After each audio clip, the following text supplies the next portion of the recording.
They actually did it. They have valets at the Malibu Country Mart.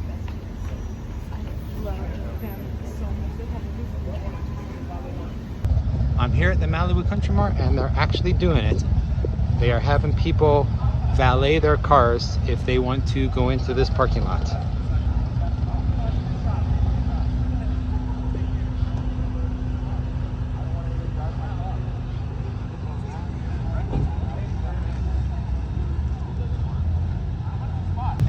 Will they let them valet their brand new Porsche?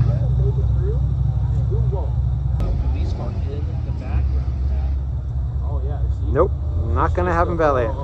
It's like it's a little, you know, a little whirl. Do a little 180 and you're out of there. Unless you have a Tesla.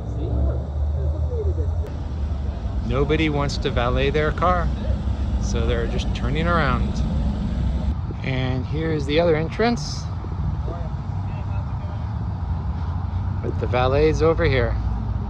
So it looks like for the time being, this is the end of the Malibu Country Mart car show.